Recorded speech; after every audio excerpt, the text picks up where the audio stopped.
Namaste. Namaste, namaste. Very, Yes, very it's grateful.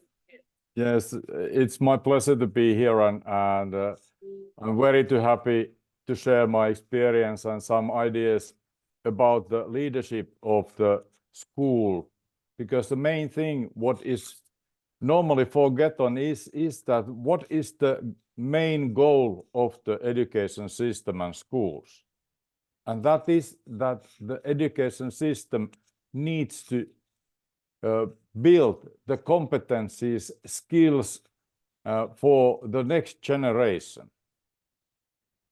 That means that we really need focus to the future. So I'm bringing you greetings from Finland. We are having winter here, but still we are the happiest country in the world, 7th time on a row. So there has to be something what we are doing right up here. Also, we have succeeded in the educational reviews very well last 20-25 years. So something has done right here. So what is the key thing? The thing is that we need to think that we are training 21st century workers, children who are in the school today will be members of the society in 15-20 years. That means that the skills what they need are totally different.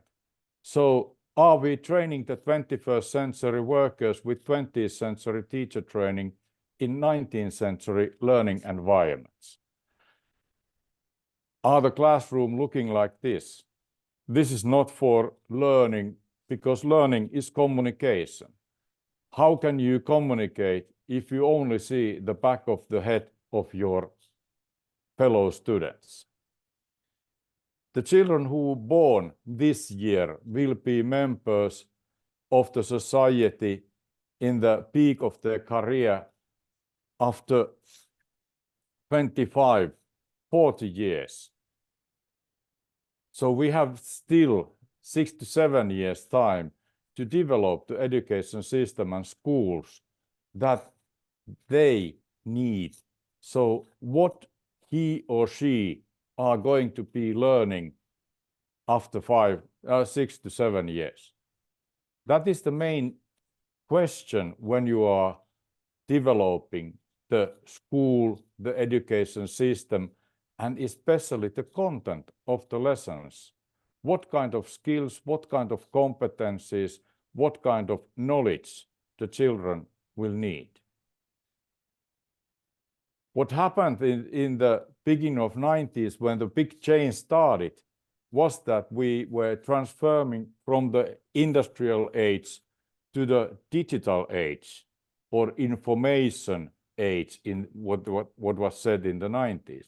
Before that, the goals were to train new workers for the industry and army, so everybody ought to know the basic things, but they ought to also obey orders.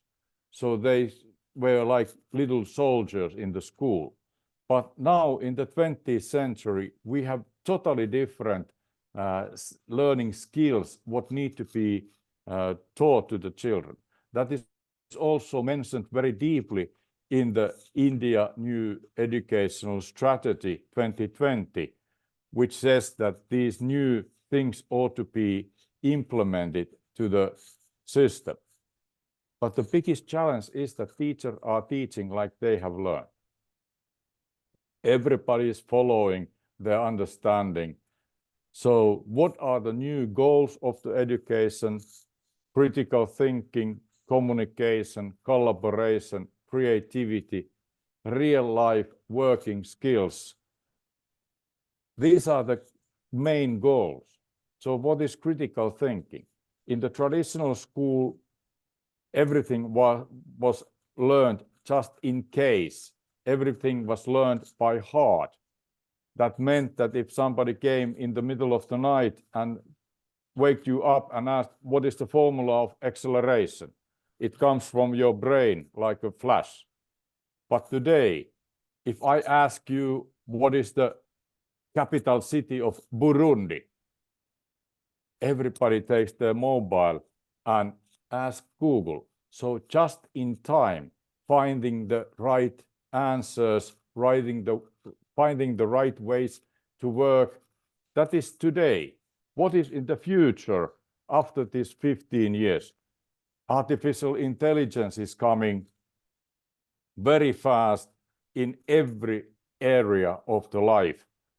These are the basic new reading and writing skills which ought to be taught in the same level than reading and writing.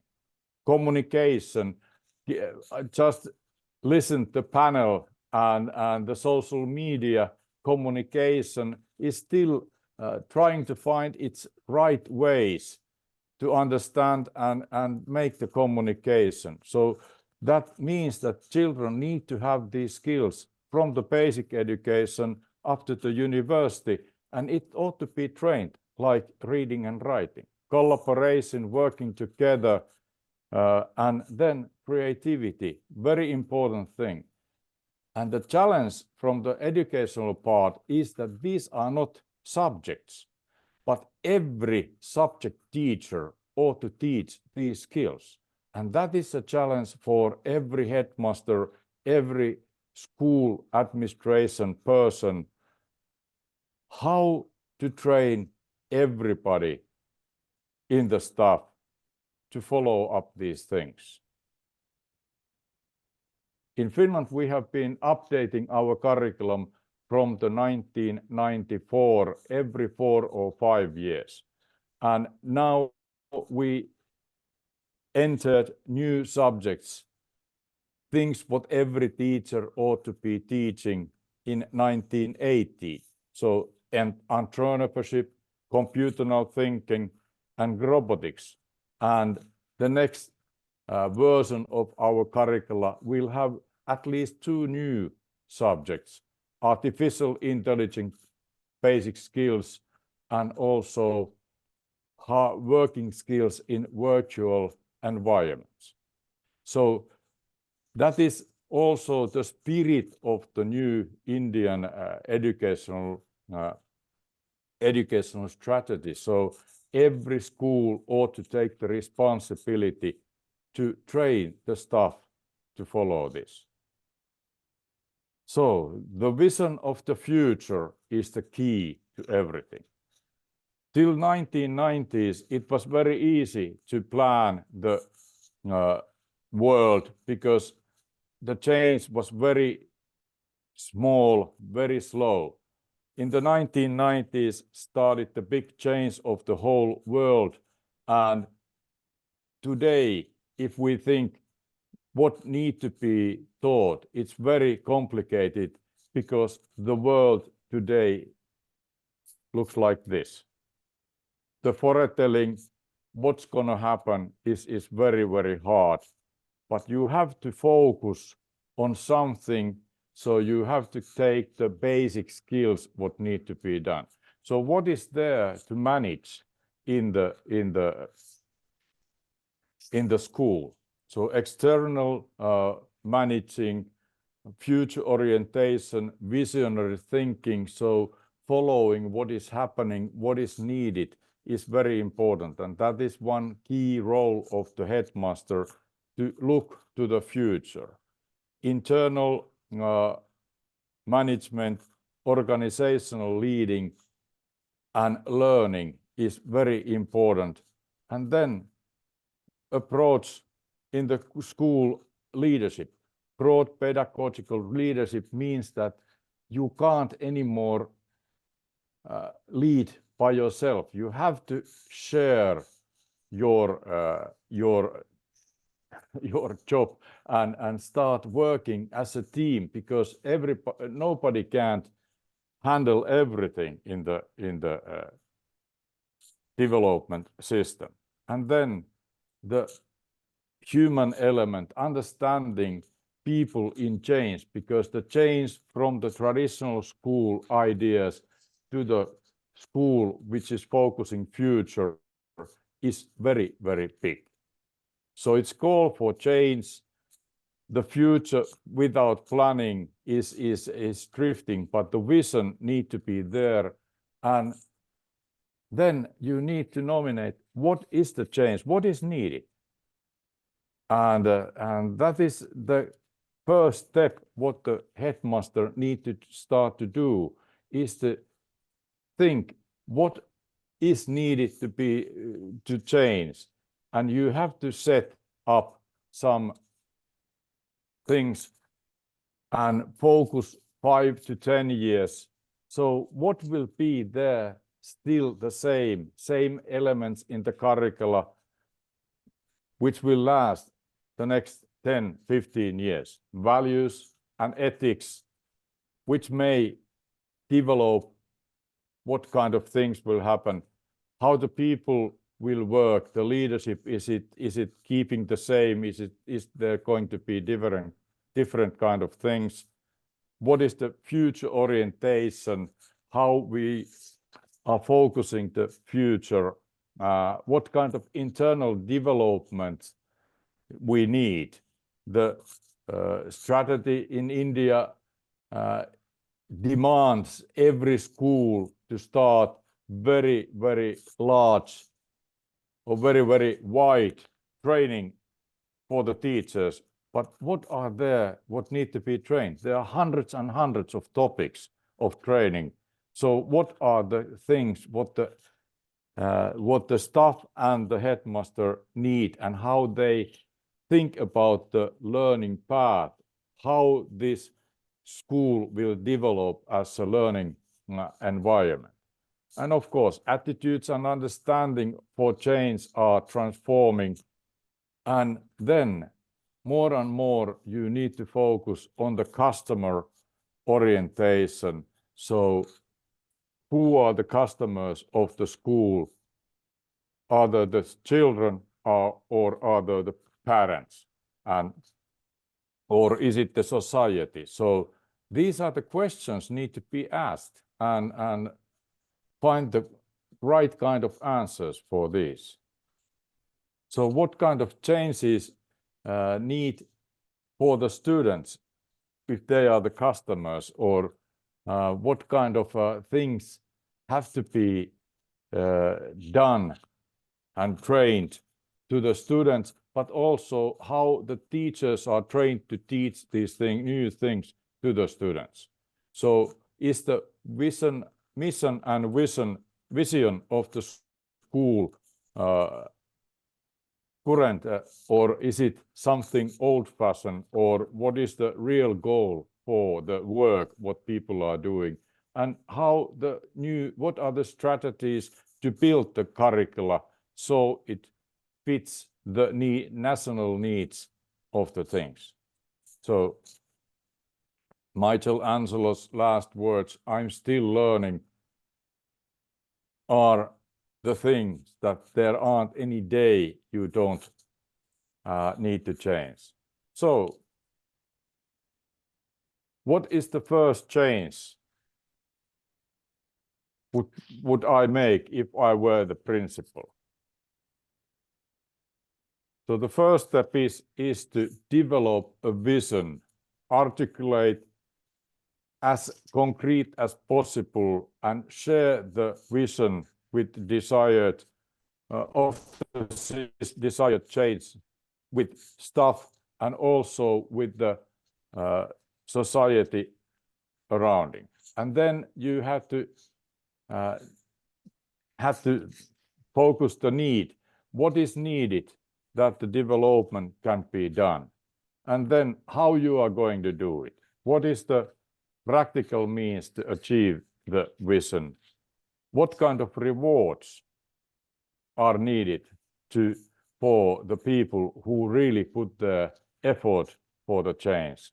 And then how you are getting feedback that are you going to the right direction, or are you doing something what is not things? So that means that you have to manage the complex change. So when you have vision and skills and incentives, resources, an action plan, the change will happen. But if you don't have vision and you do the development, it's going to be very confusing. If you have vision but you can't do it, so you don't have the skills, it's anxiety, it's very painful. If you have vision and skills and resources but you don't reward the workers who are putting their soul in the things, it's gradual change. It's something what is like office work, so it doesn't have any spirit and it doesn't give the right kind of results. If you don't have resources, it's frustrating, and if you don't have action plan how to do it, then you take a false start. So people usually support improvement, and especially teachers are very, very anxious to do planning and visioning, but change they hate. It's the hardest thing what the headmaster faces is to make the staff and especially teachers to change their way of work. And especially because teachers are working in their classrooms, they can't be controlled that they are really doing the change. So they need the spirit, because there is nothing permanent except change. So everybody has to learn how they can start taking these baby steps for the change. And that means that when the change planning is happening, it's the main thing is that you start the movement with the values and attitudes. This is an old picture from the psychology book, where the values and attitudes are bottom of everything. So if this is a school and for example I'm coming from the up, I see some action and I can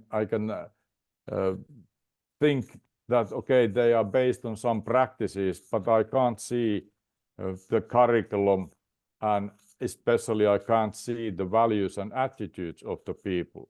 But if I want to make the change for the values and attitudes, I have to create as much different kind of actions, where then the whole staff will then nominate the best practices.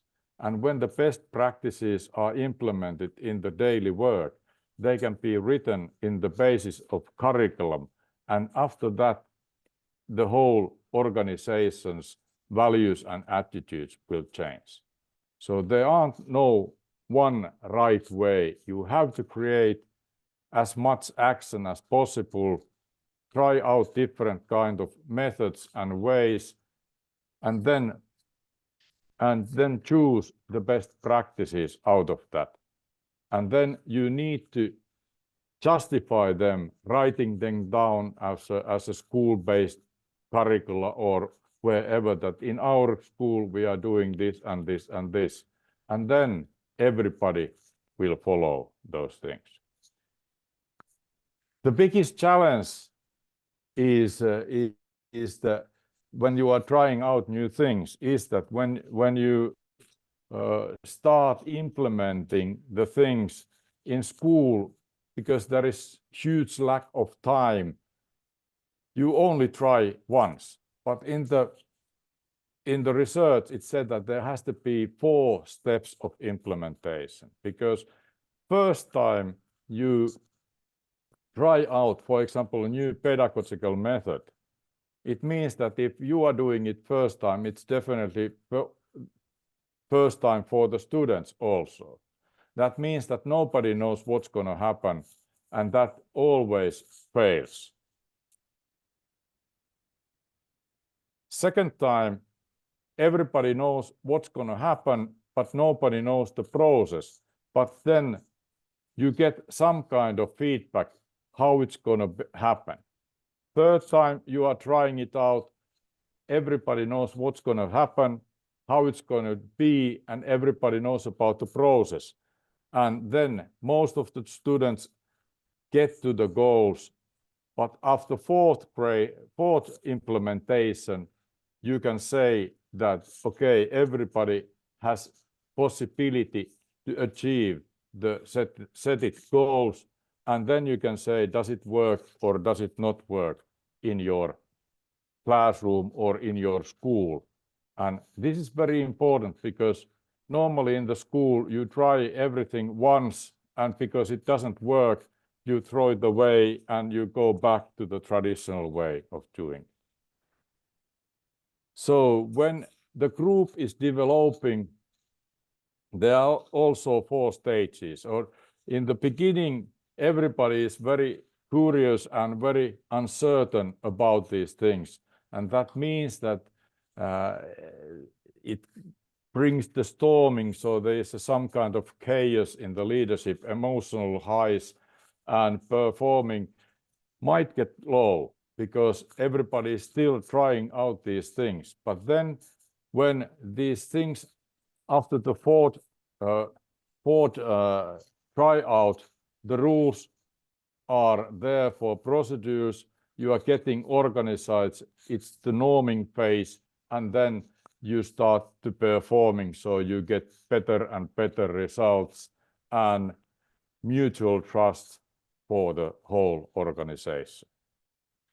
So the headmaster needs vision. What do you want to deliver? What are your values? What are your new ultimate goals? Then you need the strategy, how we are going to do it, with what resources, and then execution plan. What is the timetable? Who is responsible? And who is going to train the teachers? Because without trained teachers, nothing will happen. So for the strategy, you need infrastructure development plan, you need teachers' competence development plan, and curriculum development plan. From an investment point of view, today, normally, when there is an investment needed, the technology takes 100%. But in our experience, you only can spend 70% of your resources to technology. 20% you always need to train the teachers. That means that even if you are having new textbooks, for example, still you need to train the teachers to use them.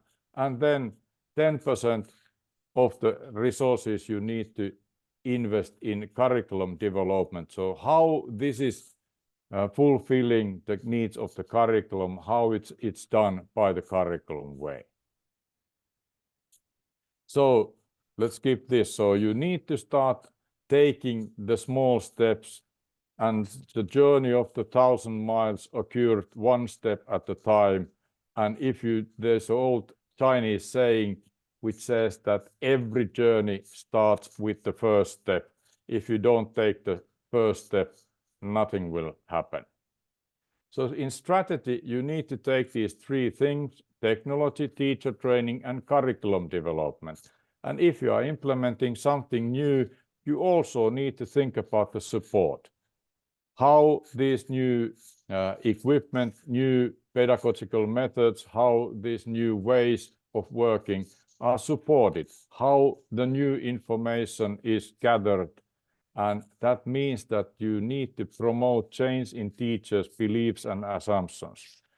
That our experience in Finland is that the most effective way is to make the teachers to work in groups. So what does it mean and what it doesn't mean? It means that you always have to put the students in the front and think, what are the student outcomes? How you are going to measure those things? Normally, it starts with new ideas and new things, and that is what it doesn't mean. So you have to first think how everything what you are doing is affecting the students and how you can improve and support these students in your school. Always talk about students in terms of how to teach them more effectively.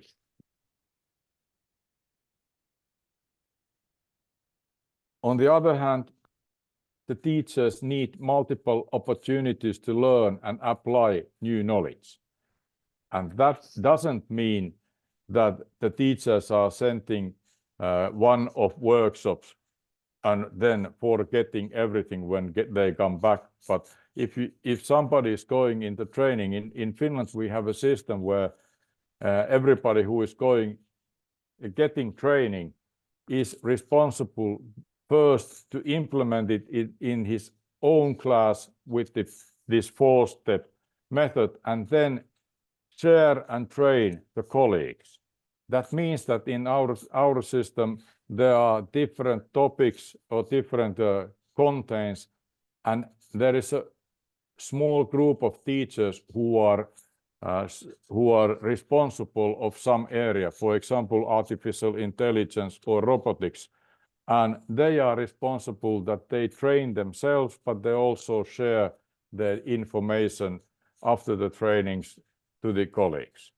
So the belief is that teachers can do it alone. Nothing will change if the headmaster is not going in the front. So you have to lead from the front, and you have to be the flag carrier of everything. So you need to lead effectively. Leaders must know enough also themselves. So the headmasters and leaders need to be trained. And in Finland, we train always the headmasters and school administration first, and then we create the teachers in-service training systems. Normally, the school is working in different levels and different kind of groups, but when you create the collegial structure, you make the inside the system teams which are not based on the hierarchy, but more on the interest. So what is the most interesting thing? Who is interested in IT? Who is interested in pedagogy? It doesn't matter if they are not in the hierarchy structure. The main thing is that we get the new information in the learning environment. And here is one example of the Finnish school system, where the school is working in the different cells, you could say. So there are always teams which are having, for example, executive team has principal, vice principal, school secretary, and 8 different level teachers who are working. So the student work has to be on the standard. You teacher, headmaster need to provide opportunities for collaboration. In the main thing is that if you want to have time for development, you have to start cutting the content. So in Finland, we have this 3 question method. So what is the topic of the lesson? What is the exact content of the topic or the subject?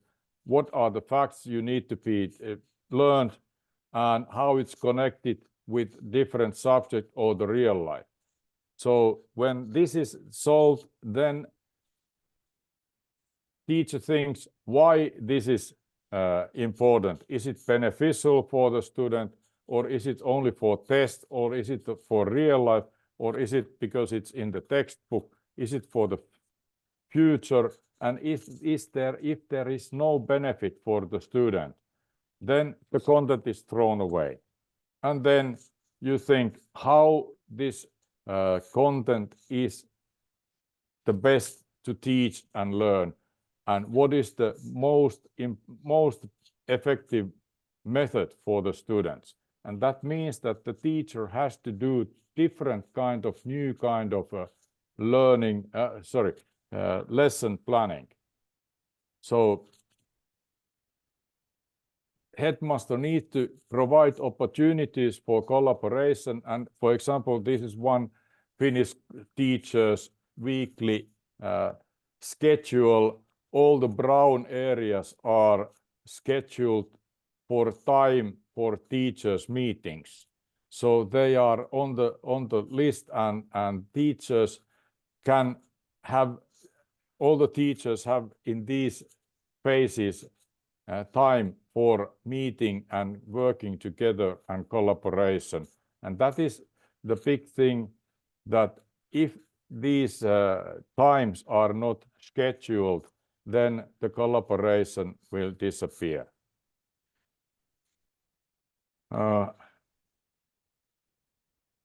So the main thing is that all students receive immediately intervention when they are not meeting the standards.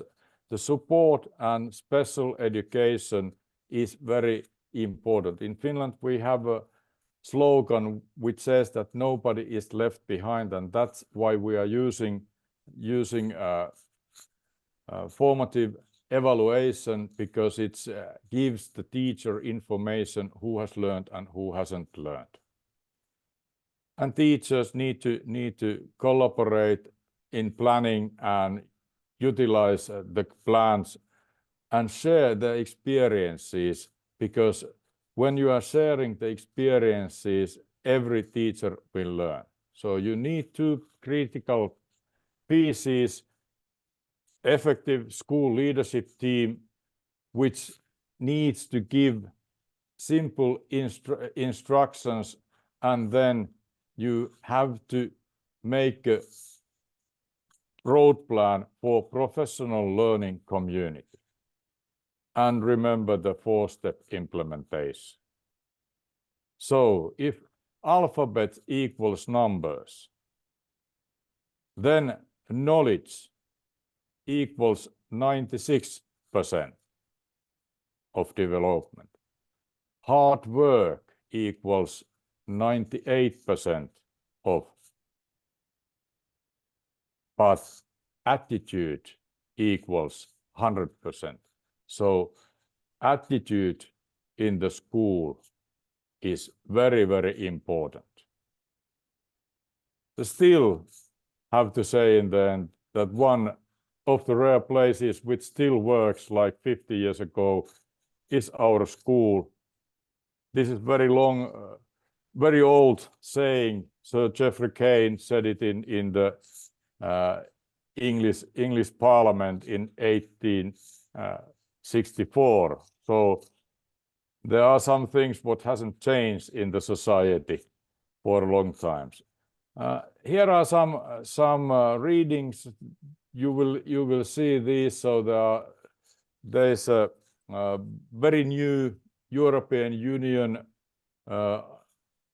Union research paper called Artificial Intelligence and Education. It's free paper, and you can find it from this link. Then there is a very good book from Finnish Leadership and Management done by my colleague Ari Pokka. You can buy it from this web shop, and also I have written a couple of books.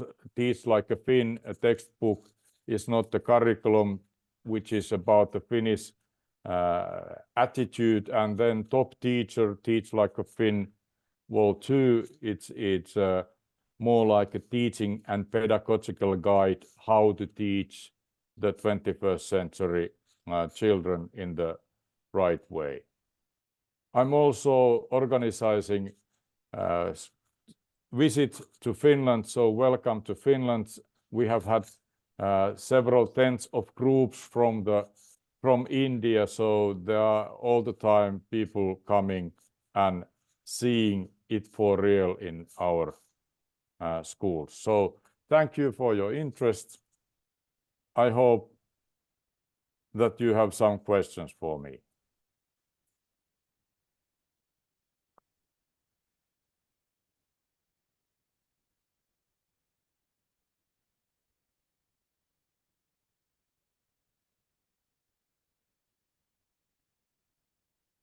Petri. Thank you for the invitation to Finland. We'll all love to be there. Can you hear me? Yes, I can. Yes. So, I have worked with new Nordic schools. We have launched the Finnish curriculum in India. And the biggest challenge, what we face and what you have been speaking about, that although we appreciate Finnish curriculum is the best curriculum, but the major difference is that students, children in Finland, when they go to school, when they are 7 years of age. But Yes. here in India, we are all ready the moment a child is 3 years old.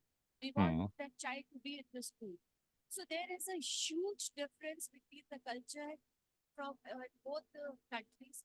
So in Yes. spite of having understanding that it is the best curriculum, everything is the best, we would love to have to execute the UN SDG goals also in the school. But it seems to be a very big challenge. I would request your advice onto that. That is the big, could say. I brought my wife 5 years ago to India, and we were visiting schools. My wife is a special teacher, and I warned her that when we went to the first school that, okay, now whatever happens, don't panic. And we, as you know, that we started with the 3 years old, and it was a very big shock to my wife because the 3 years old were sitting in the school, and in Finland they are playing and enjoying their childhood. My advice is that even if the children have 4 years or 3 years experience in the kindergarten, school like kindergarten, still the playfulness doesn't disappear. So more playing, less content is the way. So you have to remember that the children are not little adults, and the reason why quite many countries, also Finland, is starting the school at the age of 7 is that because the brain are developing, and in the age of 6 to 8 years old, the brains are ready for learning. Before that, they are growing like the children are growing height. The brains are also growing, and there are more and more brain cells coming, and in that age they are ready.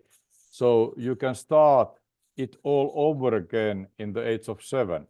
But my advice is that every school in India ought to loosen up with the small children. It ought to be in Finland. In kindergarten, the children have 3 main goals: eating, sleeping, and playing, and that's it. Thank you so much. No, ma'am, there are 2 more questions. And another question from Suraj Shinde. He says that kindly guide which role does a teacher has to take in the classroom for effective teaching learning? Kindly brief with key points. That is very good question. In the traditional school, the teacher was teaching, and the effective school, the teacher ought to be guiding the learning process, and that is totally different. So if you give lectures, long lectures, the research says that if teacher is speaking longer than 10 minutes,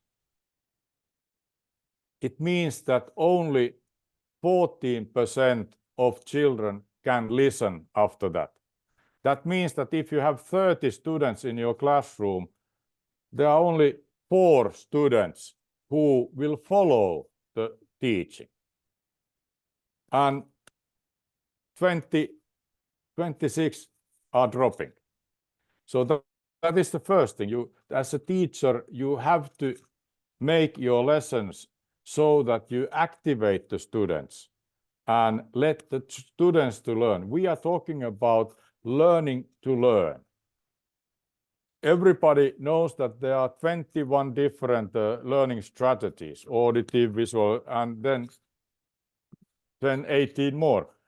But the thing is that the teacher's main job in Finnish basic education in the primary school is that every child finds her way to learn best.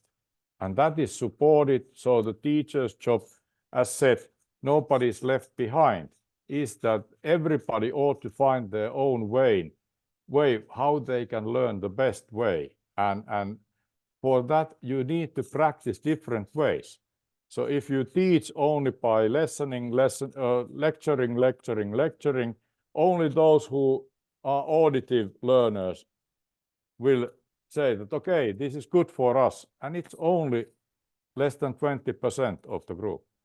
So there are plenty of this kind of basic things what need to be tried out. And the try out, as I showed the slide, that every teacher is teaching like he or she has learned.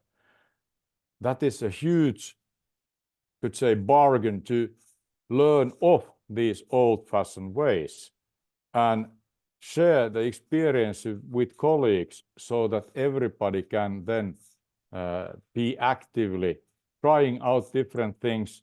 And when you share your experiences, you get feedback, and also your colleagues will learn. And that is could say, the biggest thing. We are talking about learning society or learning school, learning organization, where everybody is teaching and learning from each other. Thank you so much. Another question from Mr. Ganesh Tarage.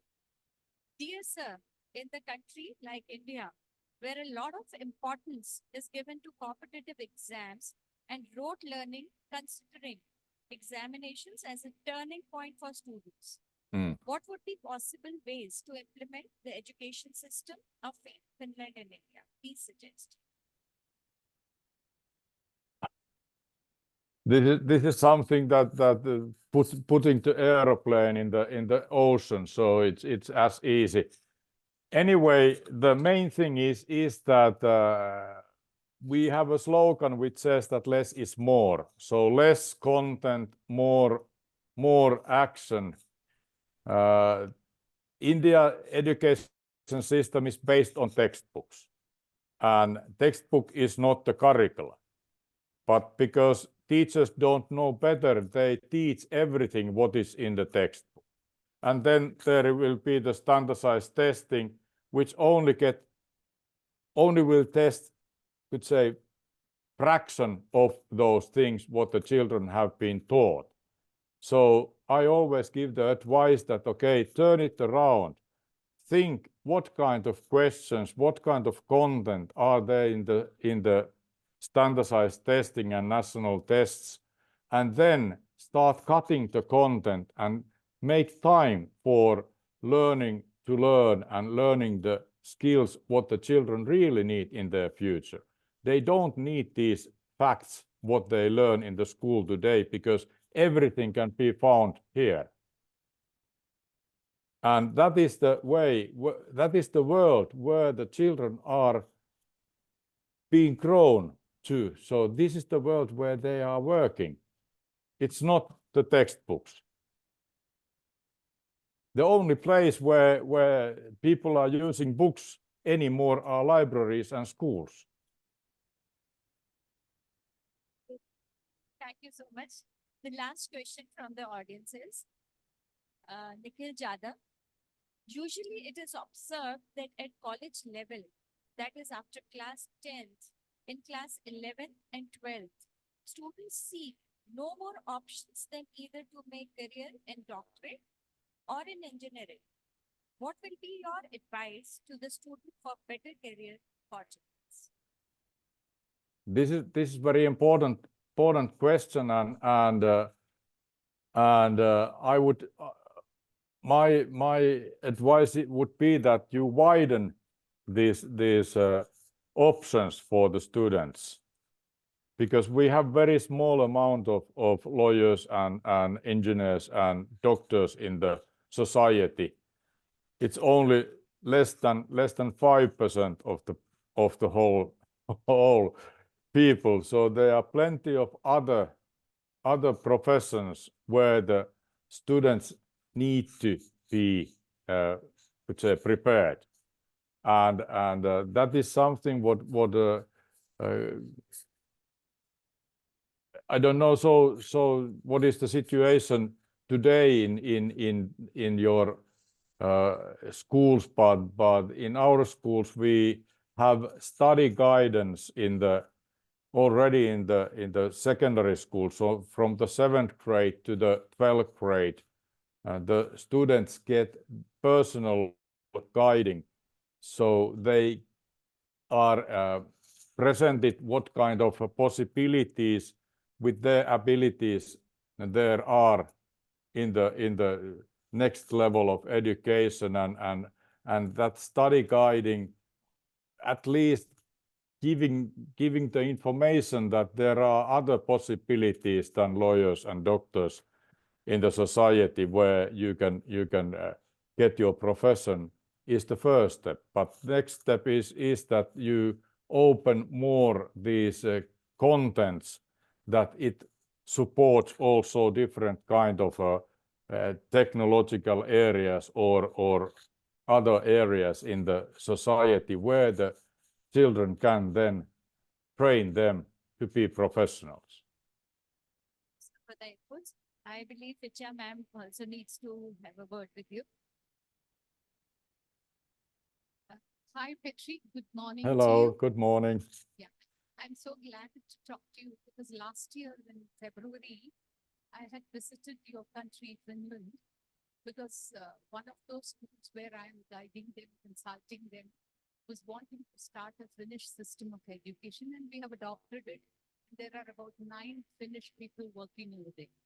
Okay. But one thing, one very good thing which I could see in your country was that the children were extremely happy to be in school. They were laughing, they were playing, they were happy, at the same time they were learning also. The point that I want to bring here is, on a discussion with the headmaster over there, we came to understand that the entire education bill is funded by the government.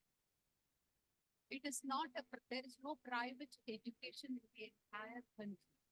Therefore, the resources, educational resources that are required for teaching, learning, everything is provided by the government.